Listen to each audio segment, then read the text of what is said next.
रामकृष्ण हरी. मी आज तुम्हाला चपाती बनवण्याची सोपी पद्धत सांगणार आहे.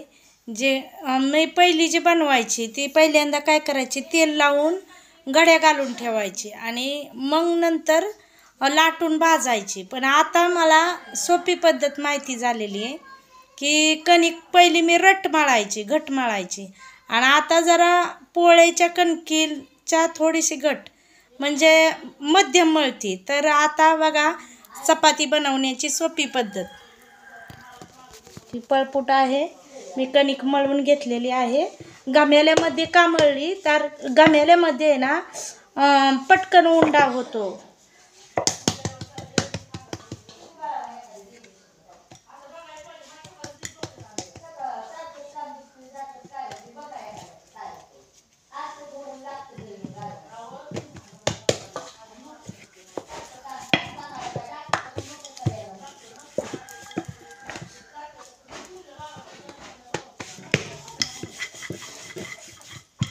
आमच्या भाचीला सुद्धा चपात्या बनवायला मी शिकवलं.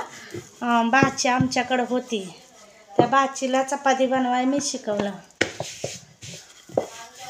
म्हणजे मी शाळेत 8वी 9वीला असताना मला पहिल्यांदाच आईनं पोळ्या लाटाय बसवलेलं. काय माहिती, पण आईपेक्षा पोळी म्हणजे चांगली कडक वरणी मस्त. आई मग दरबारीने पोळ्या लाटायला मलाच बसवायची.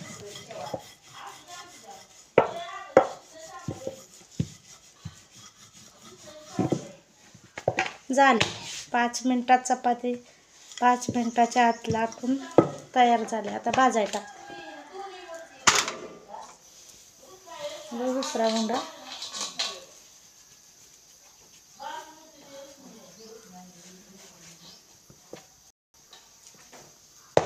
आता हा हुंडा मगाशी मी बेलनं लावलं, पण आता बेलनं नाही लावणार. मगाशी डोक्यात नाही आलंय हो का,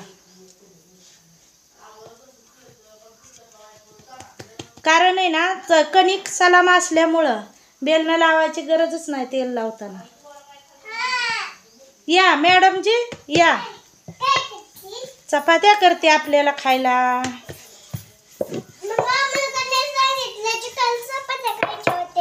मग जा सांगून ये म्हणावं चपाती केली आहे, जा सांगून ये, त्याला आवडते चपाती.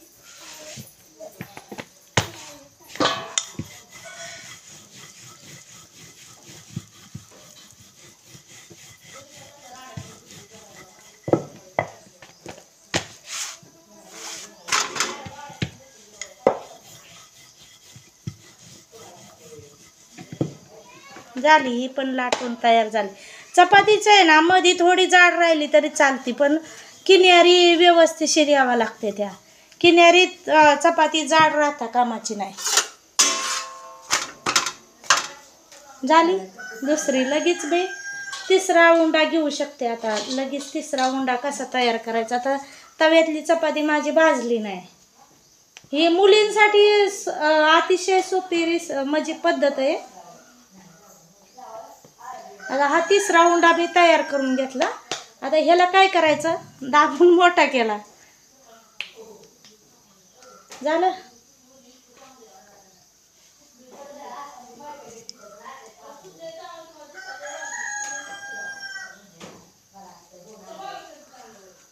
झाली का लाटायला परत चपाती तयार. तवर तव्यातली भाजती या.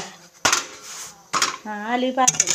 आता भाजत आल्यावर मग त्याला तेल लावायचं. बघा चपाती भाजत आली की मग त्याला तेल लावायचं. काय बाईला काय करतात, सुरुवातीलाच तेल लावून बसतात. तर सुरुवातीला नाही लावायचं, भाजत आल्यावर तेल लावायचं.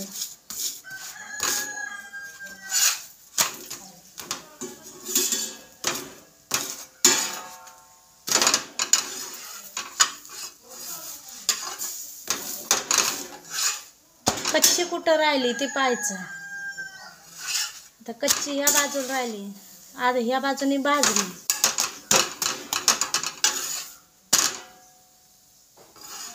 दिसते.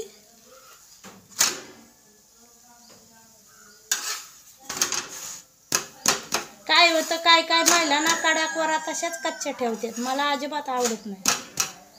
चपाती व्यवस्थितशीर भाजली पाहिजे, तेव्हा ती पचायला छान वाटते. सीताराम.